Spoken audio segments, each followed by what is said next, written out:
turn slowly to the camera. I was like, anyways, have it. Is it weird to you to not be looking at the camera? This whole interview, I constantly have been turning towards the camera. I'm like, wait, Yeah. I'm talking to him. Yes. It's a habit. Yeah. Because my whole life, I've just been talking to a camera. Who are you thinking about when you're looking at the camera? Do you like imagine somebody? I'm fully thinking about the person sitting watching it. I almost, it's weird. When I'm looking at the camera, I don't see a camera. I'm like in a haze, picturing what the viewer is seeing when they watch it. Yeah. If that makes sense.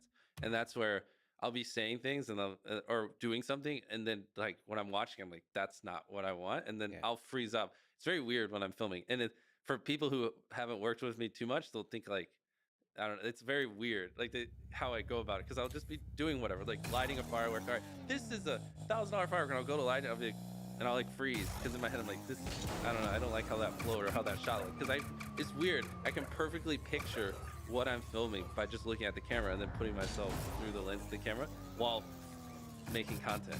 I can do it at the same time. So you're like real-time editing In my the head. video. Yeah, that's something that didn't at the start come natural to me, but in the last probably like 5 years, it's happened. And so I would say it's one of my greatest strengths, but I don't know how I developed it. But anytime I'm filming anything, like it's almost like the right side of my brain, I can just look at it and I see exactly what I'm filming, and I can just picture it. Well, it's probably recording the video, being the talent for the video, and then watching the editing, and like analyzing it carefully. Do that over and over. Yeah, and you over do and that over and over. You 10,000 times. Yeah. You do the editing more than the being in front of the camera. So like you start to see yourself from that third person perspective. Exactly. And then maybe that actually helps with the nerves of it too. Like you see it as creating a video versus performing. Right? Yeah, I think so. You know, it's weird. I've never been nervous talking to a camera. It's harder for me to talk to a person than it is to talk to a camera. Which I feel like a lot of people say that though, that are whatever, make content, right? Interesting. I've I don't heard know. that so many times. Or maybe not. Maybe I'm just awkward and dumb. Maybe they're practiced. To me, I mean, both are terrifying, but being in front of the camera by yourself is So much easier. really. Yeah, so much easier. I prefer it a million times over. But that's my whole life, you know. Yeah. So that's why it's interesting. Like you've spent more of your time talking to people. It comes natural, and I talk to a piece of plastic. Oh, yeah. I guess you're talking to a person too. They're just standing on the other side of the camera. Yeah, there's just a pixel on the screen. So cloning. How do you achieve it? Oh yeah, that's right. This whole rabbit trail. So I was showing him that I have a lot of people in the company who are able to think like me and basically make decisions like I would make if I was like, if you were asked, hey, in this video, should we climb a mountain or should we dig a hole? Yeah. Right? And like, you know, they would pick the same answer I'd pick 90+% of the times. And so like one example is Tyler, who I was showing you, when he was pitching some content. And like you could see it, like this, he was on point. And basically for just 4 or 5 years, we just spent an absurd amount of time together and worked on every single video together. We worked side by side. And same thing with my CEO, James. He literally lived with me for a couple of years. I'm a big fan of just like finding people who are super obsessed and all in and A players that, you know, they really just want to be great, and then just dumping everything I have in them. And like you were saying, 'cause I'd love to find that and develop that. You're saying you're basically for a long time just said everything you were thinking about. Exactly. Like James, the guy who's basically my right hand man right now, for 2 years he lived with me, and we probably talked on average over those 2 years 7 hours a day. I mean, anytime I had a phone call, I'd throw it on speaker and I'd let him listen. Anything I was reading, any content I was consuming, like really just training his brain to think like me, so that way he could just do things without my input, without me having to constantly watch over him or give him advice. And that's where we've gotten. Like, so for the first 6 months he didn't do anything. He just studied me and studied everything I cared about and how I spoke and blah blah. And then the next 6 months he started taking on some responsibilities, and now he can just run the company. And you know, I don't ever really have to check in on him. Like most of the decisions he makes are exactly what I would do. And so I call that cloning. I don't know what other people would, but it's just like finding people that are really obsessed and they just kind of really want it, and just being like giving them an avenue to like get it, if that makes any sense. Another way to see it is you're converging towards a common vision, and that makes like brainstorming much more productive. Yeah, it just makes it where I don't have to be so involved in everything, because I just have these people I know will think like I will, at least relatively close to it. So I can kind of almost be in multiple places at once, per se. And so these things that, you know, I still approve every idea we film, and you know, everything before we film it, all the creative, I approve it, but I don't have to like be in the weeds and nuances and do all this minor stuff. I can just let them handle it. I can just do the more macro things. I got a chance to sit in to a lengthy brainstorming session with Tyler and others. That was really cool. Can you talk about the process of that? Of people pitching ideas and you pitching alternatives or shutting down ideas and just going like plowing through ideas very quickly. I mean, you kind of just described exactly what we did. Yeah. I mean, but the ideas are really good. It's just tossing out like different categories of ideas and then also fine tuning them to see like how do I change? Think about the titles and the thumbnails. I work so well off of inspiration. It's like it's something like give me any work. I don't know. Think of relative. Space. Yeah, like I went to space. You know, what happens if you blow up a nuke in space? Or I went to the moon. I went to Mars. Right? Because you said that one word, it was able to inspire me to come up with 4 ideas. And so that's just it's for me. The way to get 100 million views on a video is you need something original, creative, something people really need to see, ideally never been done before, all these like things. And so you need like, if you want to consistently go super viral, you need just a constant stream of ideas. And the only way I've really found that I can consistently come up with 100 million view videos is to intake inspiration and then see what my brain outputs. And so that's kind of at its core foundation what I'm doing there. It's just like intaking a lot of random inspiration to see what spawns in my mind so I can output it. But the neural network of your brain is generating the video, the title, the thumbnail, all like jointly. Right? Exactly, and that only comes because I spent 10 years of my life just obsessively studying all that stuff. Because I mean, it seems like you would literally potentially shut down a video just because you can't come up with a good title. Yeah, or 100%, a good thumbnail. Or a thumbnail. Yeah, I mean, that's what happened to 70% of those in that pitch session. It was like, oh, what was one of them? Genius versus 100 people, or yeah, like maybe average intelligence versus genius, or something like that. Or... Yeah, I was like, what the heck is the thumbnail? Even if the title was good. Yeah. I mean, there's so many, but yeah, if people don't click, they don't watch. That's so interesting. But you developed over time the ability to kind of give it what makes for a good title? Short? Not just short. It's also, I mean, if someone reads it, are they like, do they have to watch it? Is it just so intrinsically interesting that it's just gonna fuck with them if they don't click on it? You know what I mean?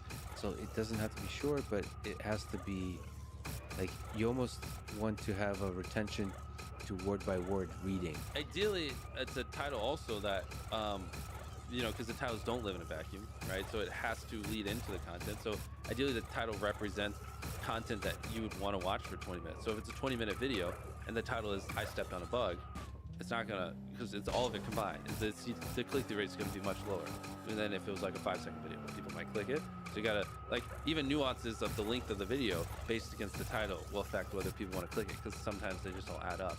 I mean, it's that, yes, ideally you want it below 50 characters, because above 50 characters on certain devices, you run the chance of it going ...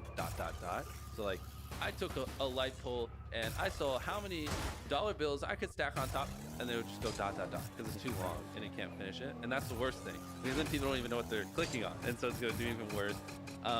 Short, simple, ideally, and just so freaking interesting they have to click, and it is a good segue into the content, and it represents the length of the content. And there's probably stuff it's hard to convert into words for you, like I stepped on a bug versus stepping on a bug versus Mr. Beast stepped on a bug versus well, I mean, that bug stepping it's funny video. you bring that up. So it's like, yes, the more extreme the opinion, typically the higher the click-through rate. If you can like pay it off in the content, then it just supercharges it. So like, so you have a kind of estimate of the extreme. Here, like this water, right? You're like, Fiji water sucks. Yeah, that would do fine. But if you said Fiji water is the worst water bottle, or the worst water I've ever drank in my life, way more extreme opinion would do way better. You have to deliver. Yeah, but then you have to deliver, because the more extreme you are, the more extreme you have to be in the video. That's almost inspiration for you, that problem. Yes, but you can be more extreme in a positive way. A lot of people, it's easier though. Negative clickbait is much easier than positive clickbait. It just is. It's so much easier to get negative clicks, and so a lot of people are just, in my opinion, you know, a little bit lazier, and they just take the route like, oh, well, this one gets the same amount of clicks, and it's easier, less effort. The positive one is doing a large number of numbers of something. Like I spent this number of hours doing this. Or whatever, if you just wanted to help people, or right, it's just harder to get 10 million views on a video helping people than it is to get 10 million views on a video tearing down a celebrity. You know what I mean? Or whatever negative video you want to insert there. Well, that said, most of your videos are pretty positive. Yeah. So what's But not a lot of people do those kinds of videos because they're hard. yeah, they're hard. Yeah. Some of that is giving away money, right? Yeah. What's the secret to that? How do you do that right Yeah. Like- give away money or in a video that to make it compelling? um Is it so? There's a number that is better than another number, right? the higher number is always better than the Is lower it? number. Yeah, for the most part. And you know, it's interesting. Like some videos will give away $1 million, some videos will give away $500,000. There's not really. I guess so. I'm retracting what I just said. I was more joking with that, but there's no difference whether I put 500K or $1 million. There's probably not even really a difference between 100K or $1 million. I haven't really looked into it. Like some of our most of the videos are not us giving away $1 million, and sometimes the $1 million videos just don't do as well as the other ones. So there is a certain point where a dollar amount is just a large dollar amount to an average human, and so I think that point is 100K. Like anything above 100K, the average human is just like, that's a lot of money. You know, like it doesn't 100K and $1 million like doesn't really move the needle. If that makes sense. Which that's a very nuanced piece of information that applies to very few people, but yeah. No, I think it applies. It's fascinating.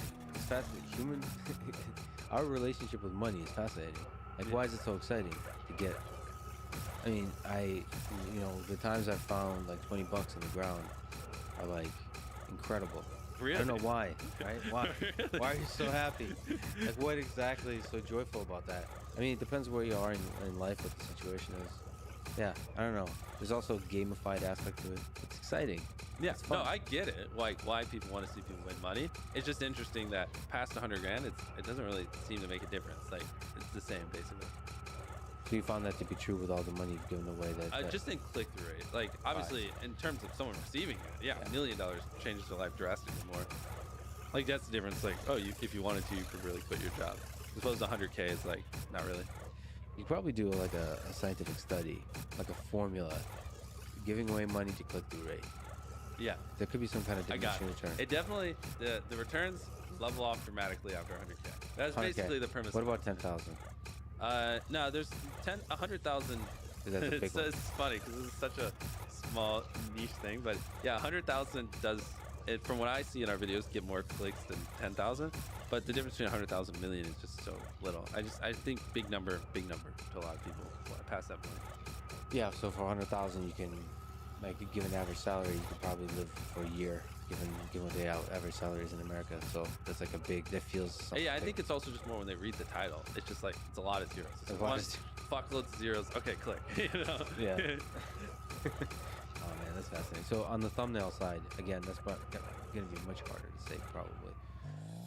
But offline, I got a chance to look at a bunch of thumbnails, and it's fascinating which ones do well and which ones don't.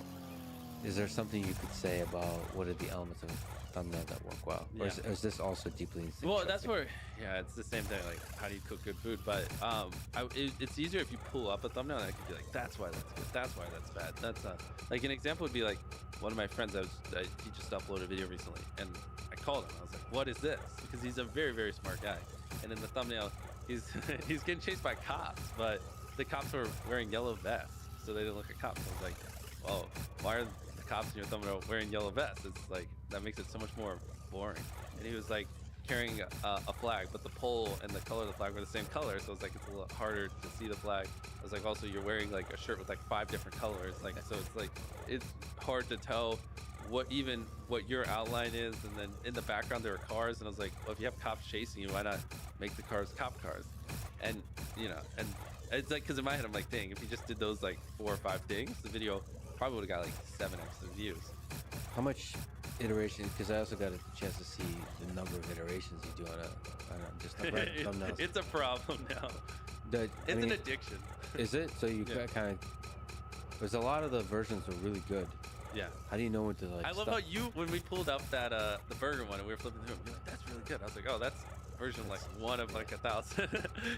But even the sketch, the idea was good. Like already, even the original idea is Yeah. strong. Yeah, so one of our coming up videos, we made the world's largest plant-based burger, and the thumbnail we were thinking is like me standing beside the burger, 6 feet tall. That's what he's talking about. So like just picture a giant 6 foot tall burger, super wide, thousands of pounds, and then I'm beside it. and then it's like eating the world's largest burger. Like that's just something you have to click. Like, so you were saying like, how would you describe a good thumbnail? Like that, you know what I mean? Like, But I think you said the one I noticed first that was good, where you were very small in it relative to the, and you didn't like that one. I think. I needed to come forward a little bit, and also, the photo we took was just my upper body. Yeah. So they photo manipulated and created my legs, Photoshop, and that's why I said I didn't like it, because my right leg was a little like off. It was like bent the wrong way. Oh, so you And I noticed had to also, build yeah. those legs in Photoshop. Well, I mean, does the physics in a thumbnail have to even make sense? I mean, you can just like exaggerate the head size and all that kind Yeah, of stuff, right? 100%. Yeah, things don't have to be relative. You can have a car in the background and be 3 times the size. 'Cause, yeah, every one of my thumbnails, my face is in the, left side, very big. So brand recognition, so just people know. Oh, especially because now that a lot of people copy our videos, it's just nice to like, everyone else might make thumbnails like this, but this is mine. Yeah. And obviously, we usually over deliver and do bigger stuff. Would you recommend to other creators that wanna make it big, and they see Mr. Beast and they look up to you, to copy some elements of you, or to really try to be unique? Unique, 100% unique. You're not the next Mr. Beast, quote unquote, is we're saying that in Yeah. third person, but whatever, is not gonna do what I'm doing better. They're gonna just invent their own lane. Like, you're just not gonna do what I do better than me. There's so many. I literally have the best people in the world working here, and I reinvest everything I make even to this day. You know what I mean? Like, it's absurd the amount of money I spend on content, and I don't care. I'll just stop sleeping and I'll just film every other day. Like, you're just not gonna beat me at my own game, and that's fine. You shouldn't. Like, I didn't get where I am by just beating someone else at their own game. I just found my own lane and innovated and adapted. And so, yeah, there's a lot of people that do copy me, and it's fine, whatever, do it. But just know you're not going to get to where I am doing that. And so I'd advise you don't. You give away a lot of the secrets, basically everything about how you operate. Is there? I don't hold anything back. Go Yeah. for it. How do you think about that? Because that's pretty rare. I think, and this is definitely not. Most people in my stance, I don't think would take this, or my position would take this stance, but I see every other YouTuber or person on social media, even because we're also focused super heavily on YouTube. Last year, we were also the most followed TikTok creator in the world as well. Last year, we were most subscribed to YouTube channel in the world and the most followed TikTok account in the world. But in general, I just see everyone else as collaborators, not competitors. I don't think giving advice and helping other creators do well in any way harms me, and I think it only brings more value to my life.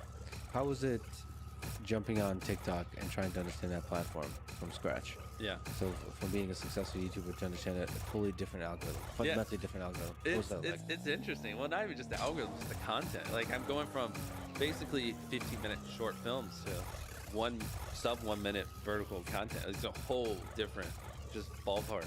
And so the first little while I was doing TikTok, it was just kind of figuring out what does Mr. Beast look like in this short form content. But recently we really started to catch our stride and come up with some original concepts and figure out how to innovate over there, just like we did on YouTube, because I didn't want it to just be shitty YouTube videos. Yeah. And so, like, an example is we played The Rock for 100K and rock paper scissors, and the loser had to donate 100K to charity. We did we went to random people on a campus, and we offered them. So I said, I'll give you $100 if you fly to Paris and give me a baguette. And then they said no. And then I was like, I'll give you $300 if you fly to Paris and give me a baguette. And I was expecting this person to say no, and it go up to like 10 grand. And he's like, yes.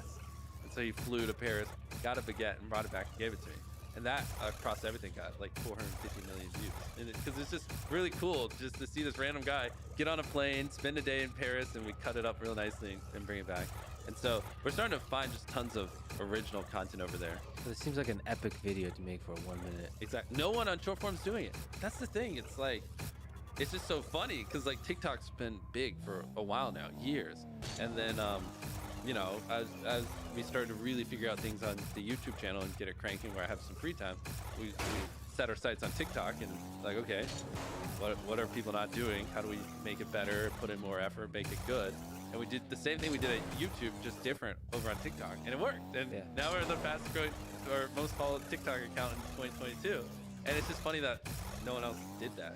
And you're not afraid to do epic stuff, which also during the brainstorming, some of the ideas you're like, that's better as a short. That's crazy. Yeah, but can you remember one? Because I remember I said that a bunch, but I can't think of it. All I remember is that they were like epic videos. Like, really? You're going to do that for a 1 minute video? Yeah. crazy. So like, are you posting similar content to a YouTube short as a TikTok? Yeah, those we just double up. It's just hard. You know, what's actually pretty fascinating, and people who do social media listening to this will probably find this pretty interesting, is picture like the content creation meta 3 years ago versus now, where you can make sub 1 minute vertical content and it go viral on TikTok, it go viral on YouTube Shorts, it go viral on Instagram Reels, it goes viral on Facebook, it goes Reddit. You know, you swipe through vertical content now, and Twitter when you click on a video and you flip through it.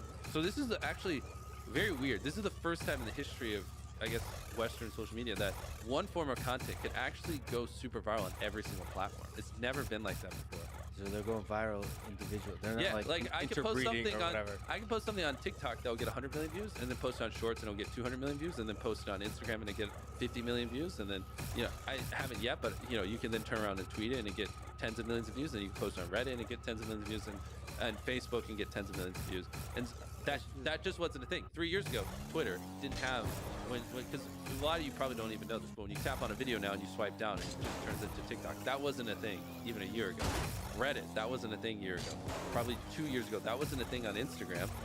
3 years ago, that wasn't a thing on YouTube, right, with YouTube Shorts. So this is all new, and it's weird. I haven't heard a single person talk about it, but this is the first time where content can actually go viral on every single platform, and you don't have to write or film a video for Facebook, film a 12-minute video for YouTube, film a sub 60-second video for TikTok, write a tweet for Twitter, and post this on Reddit. You can just do the same thing on every platform. And the fact that your content has gone viral on multiple platforms regularly means that virality is not accidental. Or sometimes it can be, of course, but It's just it can be engineered. so many people say it's luck, like you're just lucky or this or that, but what are we up to? Probably like 1,000 videos over 10 million views. Like, we don't ever have a dud. Like, you can call it luck, but I think it can be trained. I counsel YouTubers all the time and show them how to go from getting a couple million views a month to 10 million views a month very easily.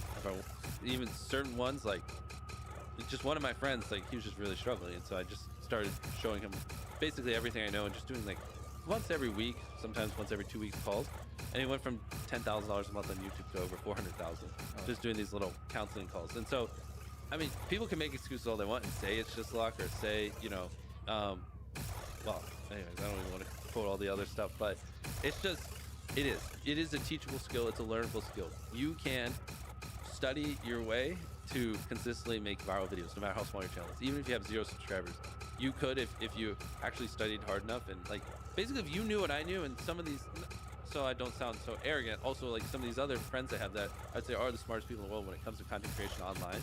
If you had the knowledge that was in our heads, you could do it very easily. I see people do it all the time. And what's even more interesting is I go on podcasts and I say everything I know, and these people are also very open. Some of them I know, it's all out there, and a lot of people, instead of just studying that and trying to absorb and apply it in their own way, they're just like, no, it's just luck, So you do lay it all out there, but I got to push back to one interesting thing. I think a crucial component of your success is the idea stage, the idea generation. The brainstorm I heard today, but getting really good at generating ideas. So it's not just the selection of thumbnail and the title, that creative process. It's also just the engine of generating really good ideas. Of course. And getting Yeah. that. I mean, I would say that is probably the thing that needs to be trained the most for most creators, right? That they just don't put enough ideas on paper.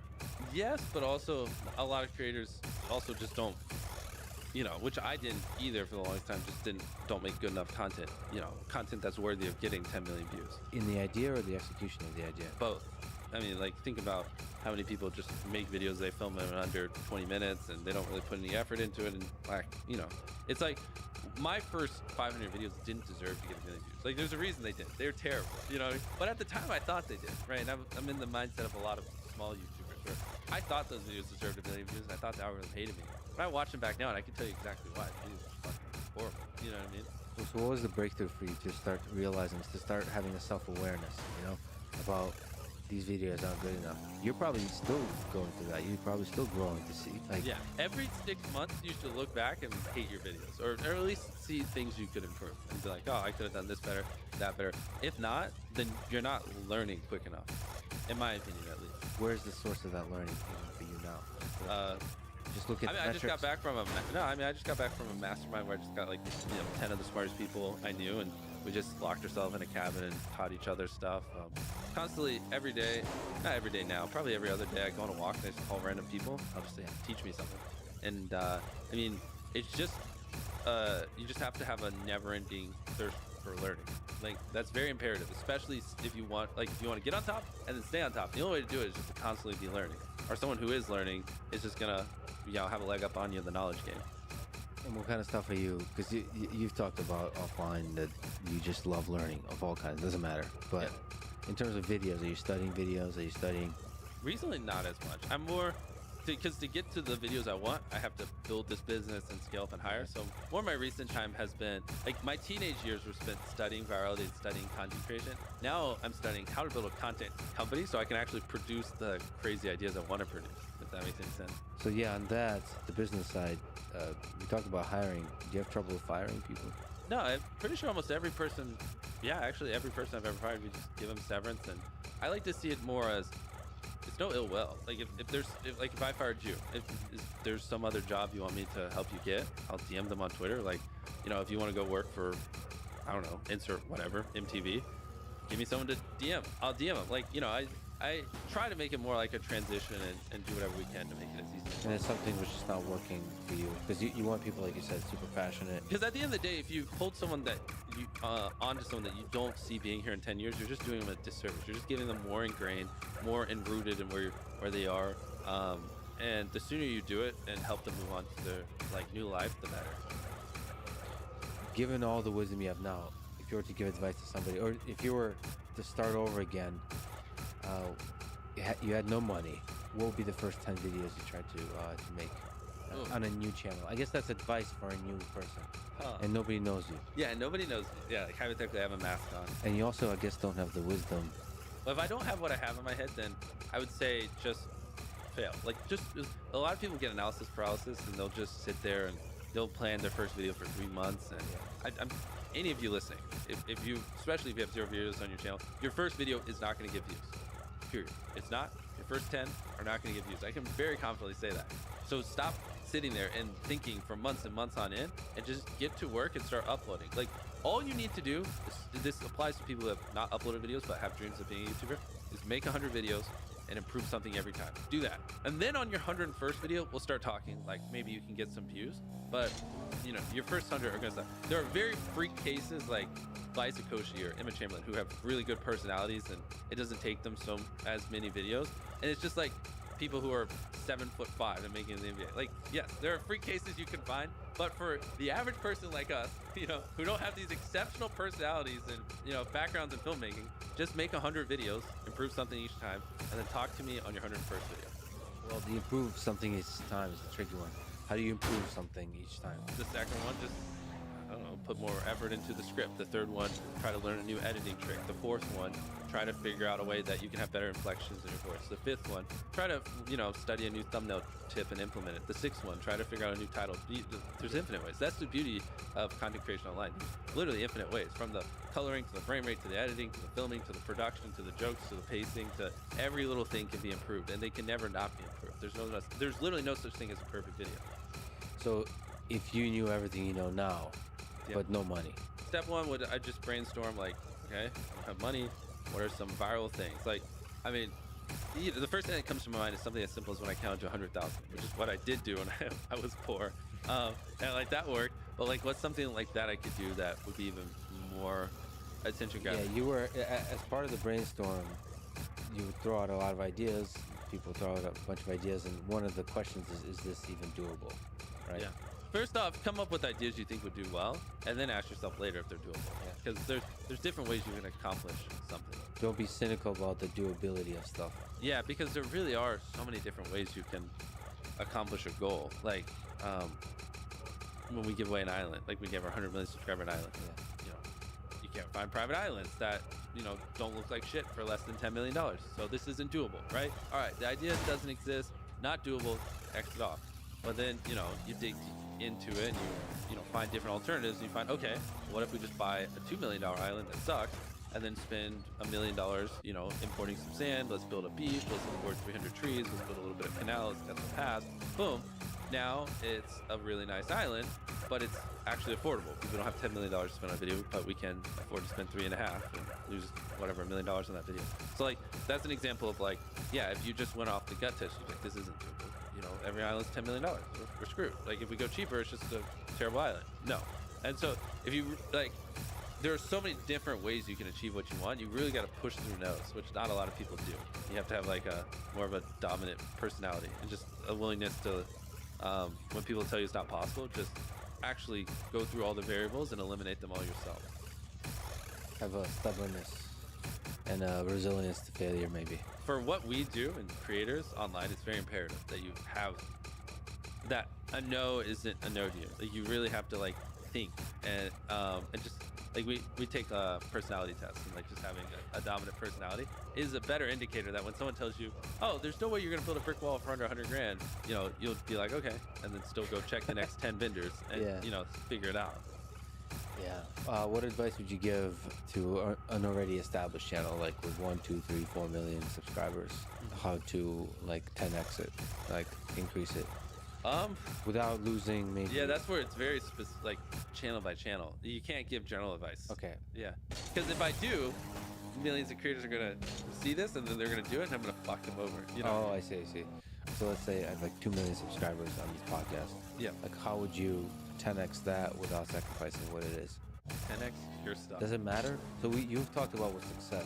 Yeah, it's different for everyone. Like, is 10xing your definition of success? No. Well then, right off the bat, it's hard because if you don't give a shit about 10xing, it's even harder to 10x. He does this because he likes helping people. That's one thing I've found throughout this day. Every time I talk data, it's so funny with him because it's like, you know, you could do this to get more views, and he'll just be like playing. I'll be like, that doesn't register anything. Yeah. He just like doesn't care, which is it's really cool. I'm really nervous about that. I'm really nervous about the numbers affecting, because it's so fun. Yeah. It's so fun to focus on the numbers, and I'm really worried about that. But at the same time, you should be cognizant of that because you've created not just some of the most watched videos, but some of the most amazing videos ever. So it's there's a strong correlation there. It's not like you're selling your soul to make a highly viewed video. It's actually, if you look at the metrics, it helps you understand what is compelling and not. And so I feel like I am. I feel like there's some value to investigate when people tune out and when not, to be more data driven, even on podcasts. But I'm really afraid of that. On the flip side, I think part of the appeal is that you don't care about that kind of stuff. But there could be stuff that doesn't have to do anything with that, and it has to do with stylistic choices of lighting and cameras, or maybe with, for example, topics. Yeah. You know, like even what you've asked me here is like different than what most people ask me. Yeah, so it could be. I mean, and it'd be nice to understand that. But yeah, again, I'm worried about polluting the creative process. At the end of the day, this is a true case of it's your own intuition. Like you know your viewers better than anyone else. It's whatever. See, I'd like to push back on that. I really don't. You do.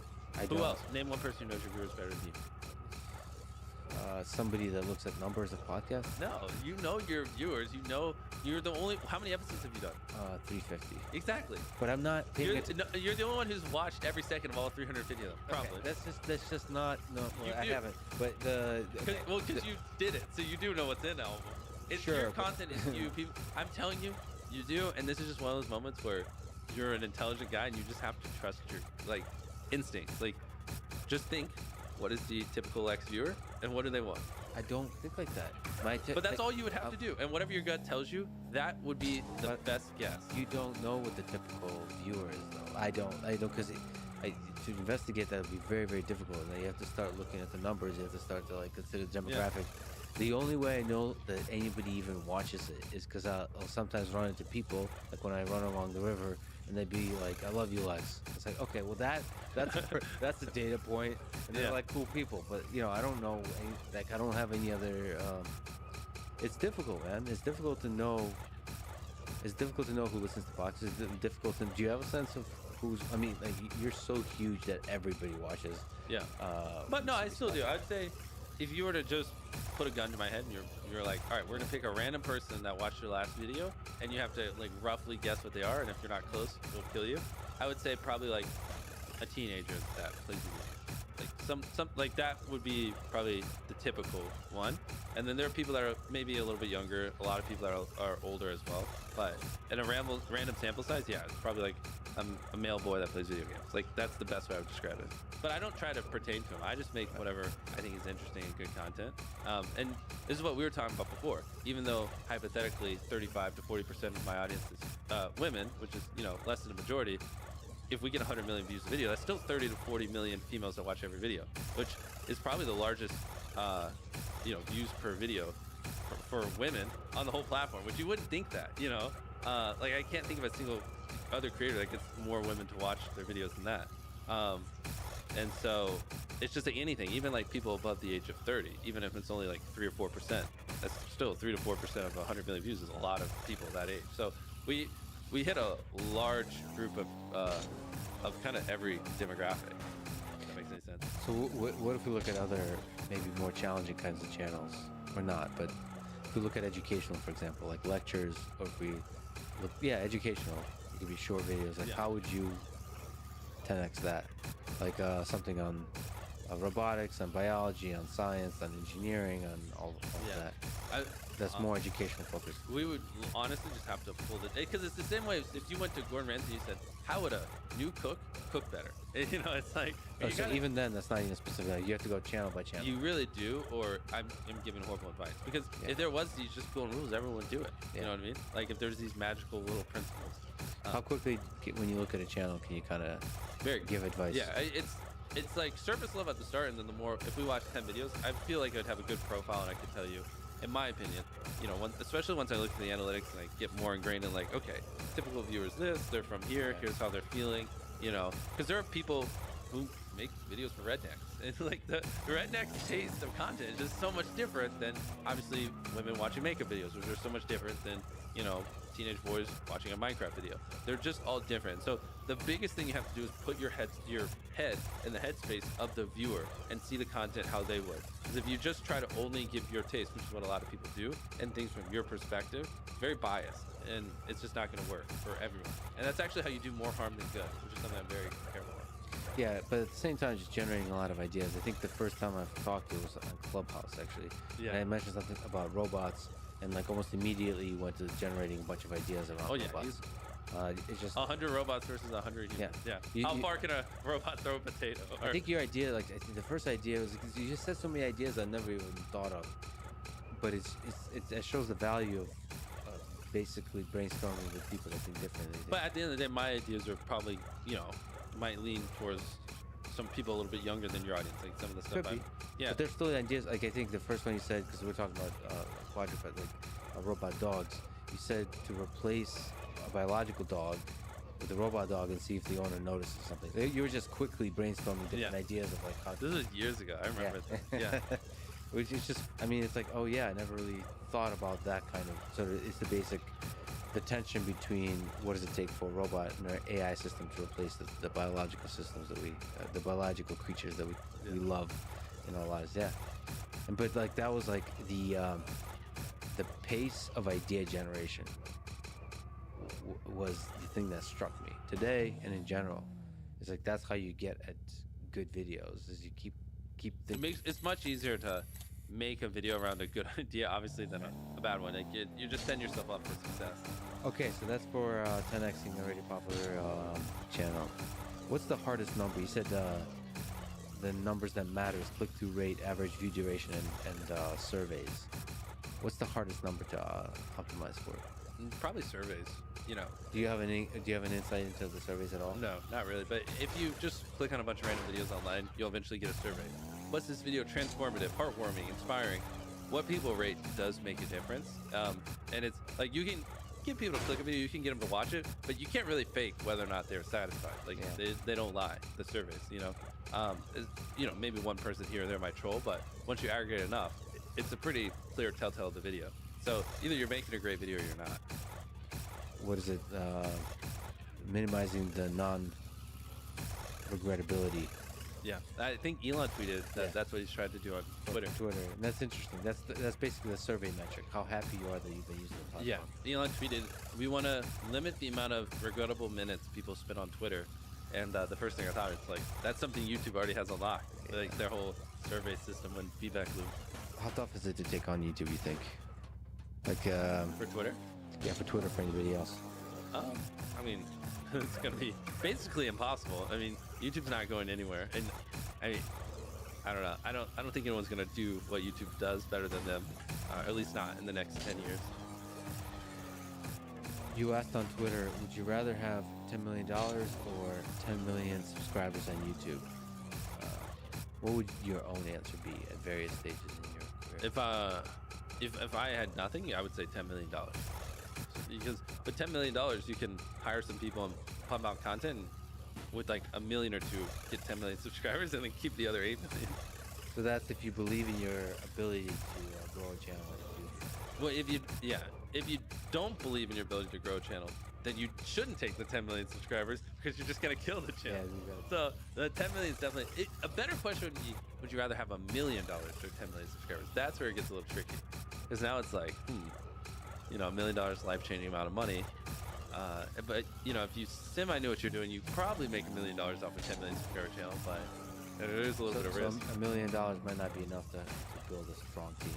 Because you don't know how to do it, so you might waste all of that money. Yeah, or they just keep it and retire. Yeah. Okay, that's true. Yeah, because 10 million is just so high, it's like, just never work again. Who cares? For the average human, that's so much money.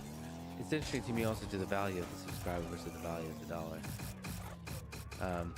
I suppose, how valuable is a subscriber for, like, what percentage of the videos, like how active are the subscribers in watching the video for you?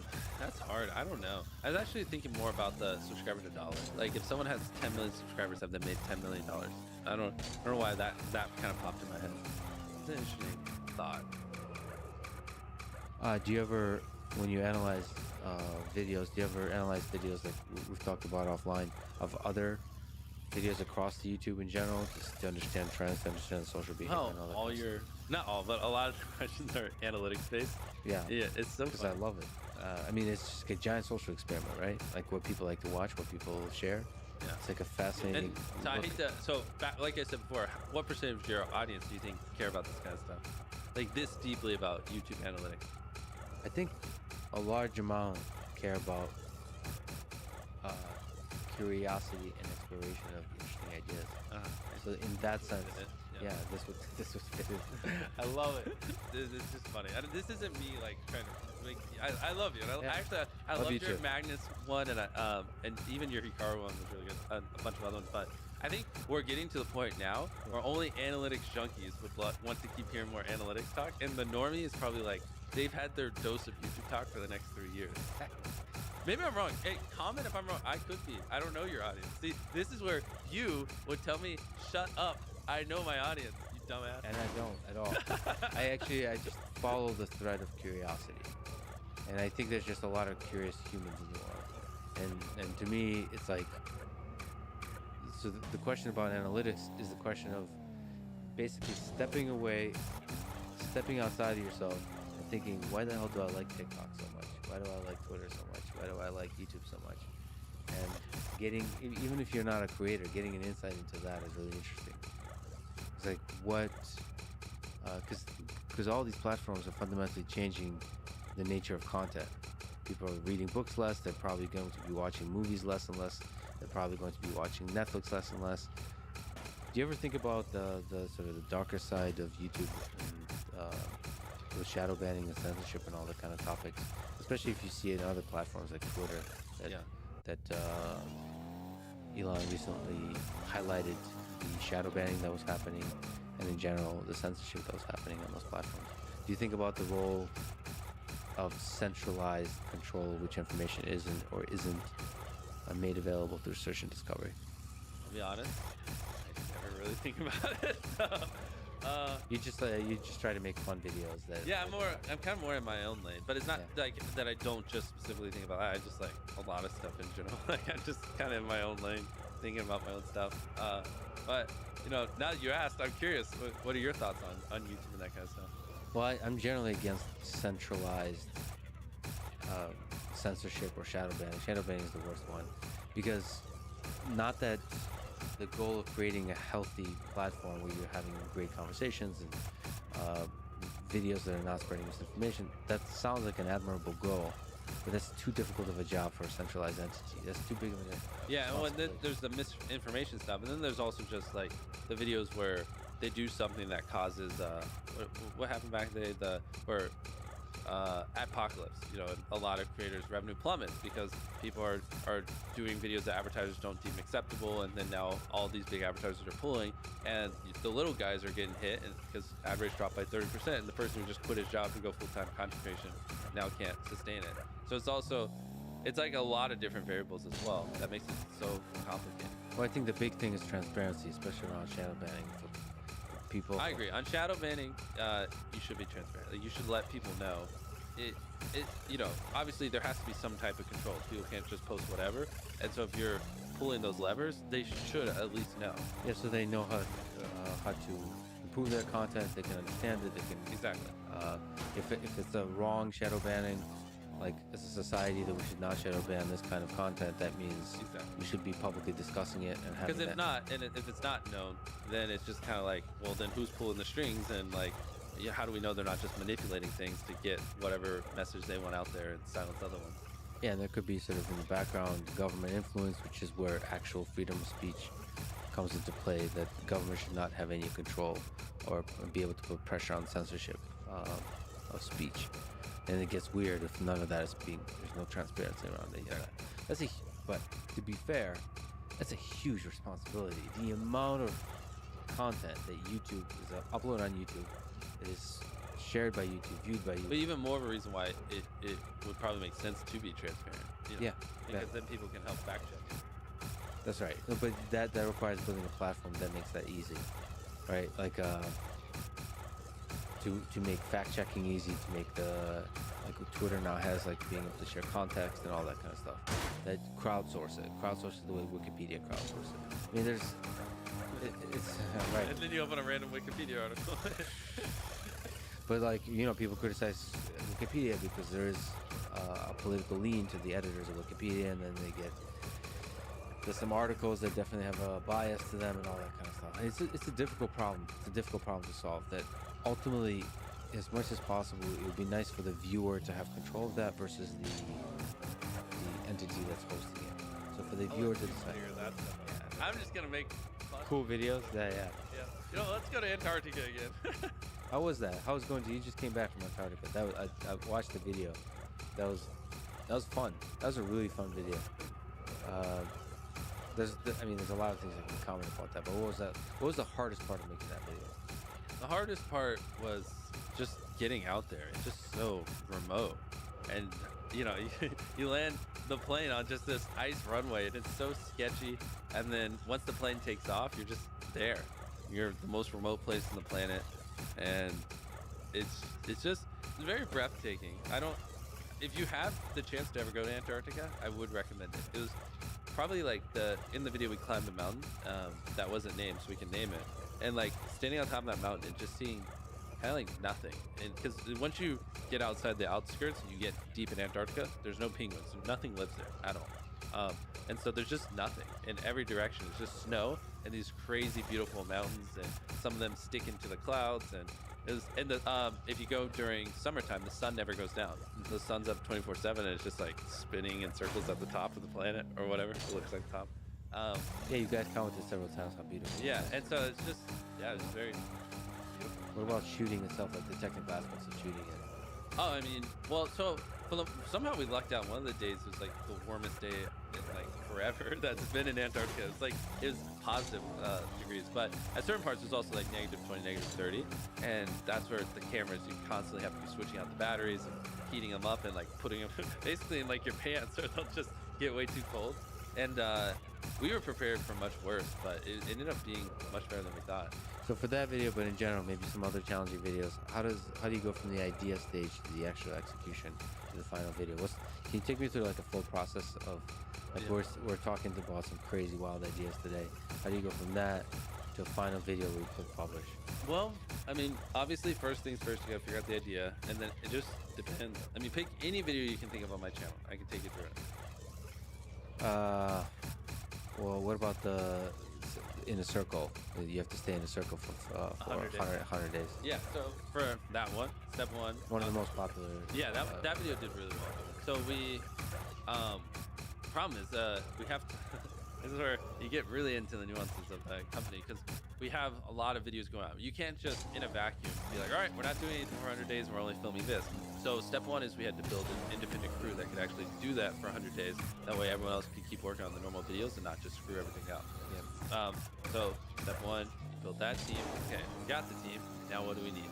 Well, to do this, we need probably like 10 cameras at least rolling at all times. So we're probably going to need to get a trailer and hook up a bunch of storage and stuff to just carry the sheer volume of footage we're going to have. And so get a trailer, set up the cameras, go out in the field, paint a circle. Now we need a house, go buy a house, bring it out there. And then it's like, oh wait, I think it'd be funny if I brought the house in on the intro. You know, find a crane that can lift up a house so I can drive it in and drop it in the intro. And that's like an iterative process where you're like, okay, this would be funnier. So it's not all up front. It's Yeah, like ideally it would be, but as you kind of see things, you get inspired and then you think of more and more. And then this would be better with a crane. yeah, it'd be better if I dropped out the house. Yeah, that was crazy that you decided to do that. So fearless in the kind of crazy stuff you wanted to do. Exactly. I'm a broken record, but whatever makes the best video possible. Yeah, that's all you focus on. Okay, so what about the delegation of like who gets to, what are the cameramen, like the people operating cameras, who's responsible for different things? Is it like a distributed process? Or like well, that's where whoever the lead cam would be on that video, which is decided. That one, because we shot over 100 days, we didn't. A lot of it was just shot, and the guy who was in this room was just vlogging, the camera, and he figured it out. And then we'd have like for him just set hours each day that a cameraman would come. So if he had any content he needed extra hands, instead of just having someone on standby 24/7, it made more sense to do set hours. Yeah, it was hard, but you know, explaining it in hindsight, it sounds so simple, you know. And I guess like the more, because that one is relatively simple, I guess, because it's a low number of people. Yeah, the hard part about that is just the time. Like, you know, I checked in on them so many different days, and it's like an hour here, 2 hours there, 2 hours there. Over 100 days adds up to be a ton of time. And even then, like, you know, if you have a 10-person crew, you know, paying them daily rates for 100 days, it's just all of it adds up. What about like the 100 versus 100 adults, 100 kids? What was bringing that to life? That seems like exceptionally challenging. Yeah, basically the thought process was we did 100 kids, 100 boys versus 100 girls. People loved it. Honestly, I didn't think they'd like it as much as they did. The video did really, really well. So the second I saw that video was crushing, I was like, all right, doing it again. But last time we did it in our studio. So we built a giant room, put 100 girls in it. Sounds bad when I explain it like this. And then a giant room, put 100 boys. Yeah. And we're like, after 100 hours, whichever room has the most people, we'll give them $500,000. So did well. So we're like, all right, we're going to do it again. So we threw out all these different ideas. So it's like 100 football players versus 100 cheerleaders, 100 this, 100 that, 100 prisoners versus 100 cops. Just the craziest ideas. And we settled on 100 kids versus 100 adults. And then the next step was like, how do we make it better? The kids versus adults, or the boys versus girls, the first one we did was inside. The problem was every time it was night when we did these long time lapses, you couldn't see the sun go up and down. So we're like, okay, this time I want to do it outside. So the cubes are outside. And instead of doing circles, we want to make them cubes. And then, you know, is figuring out, do we want the, just those videos came out released today as ones that are like really complicated in terms of the audio, in terms of how to film it. Yeah, that's the problem. We had a lot of audio issues because in the first one we didn't have a roof on it. The second one there was a roof, so there was a lot of reverb, which then in editing made it brutal. Like half the shots weren't usable, and it really screwed us over. So we had to do a lot of Frankensteining in the editing to make up for basically my ignorance. So you mentioned that you were surprised how well that one did. A lot of creators talk about getting depressed when the videos don't do as well as they kind of expected. There's a kind of feeling you can get really worn out by that. Do you yourself feel that, and also give advice for others that feel this? Yeah, it's weird because I am a numbers guy, but also it used to. It used to very much, especially when I was like betting everything I had on a video. When it did bad, I was devastated, man. I'd cry and I'd be depressed for days, and it really would have a severe impact on my mood. But I don't know, now it doesn't really matter. It's the video does bad. Look at it and I'm like, oh, why did this video do bad? Probably, there's a little retention dip there. I don't think people like the thumbnail. Maybe we should switch it. I just look at it objectively, unemotional, and then just move on. And I feel like that's a much healthier way of going about it. So if a creator is listening, like that is the ideal way to respond to a video that's doing bad. Just remove emotion from the equation and just look at it and figure out how you can improve the next one. Is there tricks to being able to detach yourself from that? Because because like in your case, I mean that's true for creators, but in your case, there's like a lot of money on the line. Yeah, well, and there's videos months cost of my a lot. life, Yeah. so much time, but no, I mean, I don't know. The only real answer is just a conscious effort. You just have to unemotionally look at the video, determine the problems, and then move on. Like there is no secret. You know what I mean? It's just it's that. And if you really can't bring yourself to do it, then you're just screwed. Honestly, maybe you're not meant for this game. Okay, so that's part of the development as a creator, is like being able to be For detach yourself. longevity, yes, yeah. You have to unemotionally be able to look at videos that flop and figure it out. Because if not, you can't. And not every video can be a 1 out of 10. And so when a video does bad, you know that just stress and depression is just gonna eventually get to you in the long run. So you said you've failed in a bunch of videos, sort of taking them to completion. So what are some of the biggest fails? Yeah, weirdly enough, as we've matured and we've done this more, we don't have that problem as much, especially now that we're getting into the multi-million-dollar budgets per video. It's like failure is not really an option anymore. So I'm a little more particular about what I do. But back in the day, yeah, like we would do a video where we spent 24 hours on a desert island and we filmed it, did it all. And I didn't like it after the edit. So I just grabbed the voice and we went back to the deserted island and spent another 24 hours there and refilmed it. Could that have been caught and prevented? No, it's a good idea. It was just poor execution. To be honest, when we were out there, it was hot. We're just like, we all at one point just kind of wanted to die. It was just miserable. So how do you avoid that these days? Well, I just went when it's a little cooler, to be honest. And then we had literally the amount of fun we had in the video was like 10 times higher.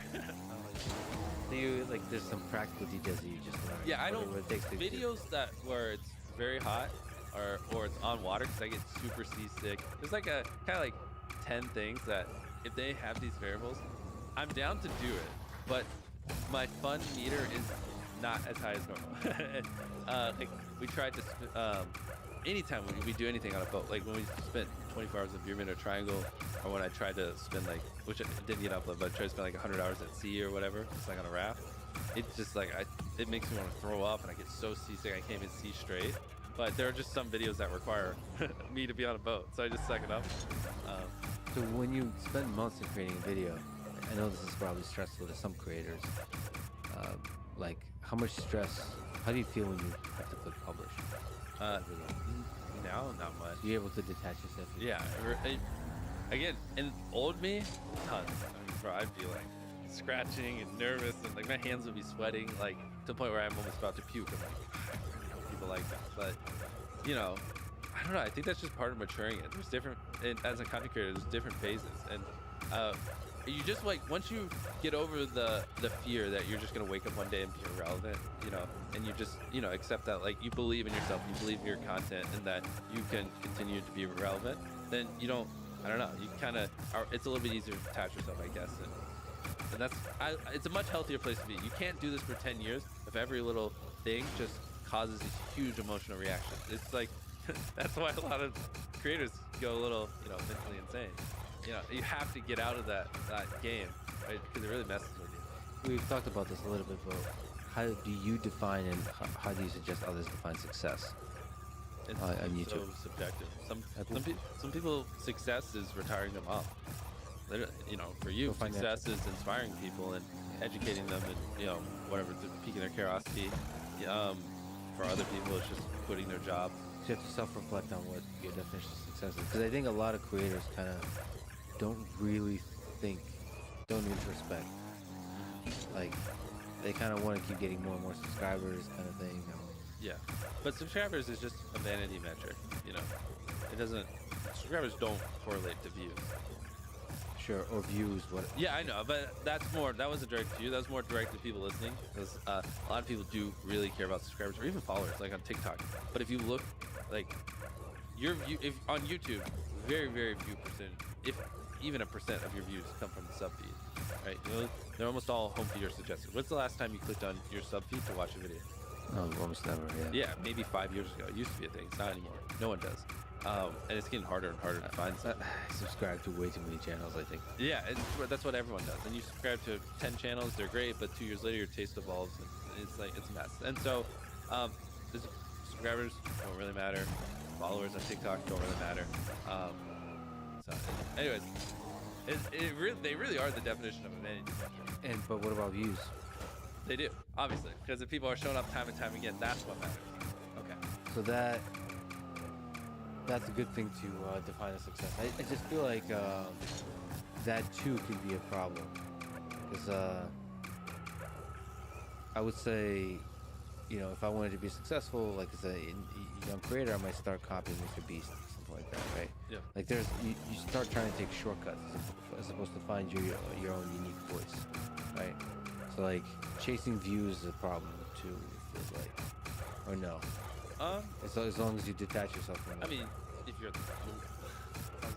lazy, yeah, and you just want to copy someone else and not experiment and find your own way.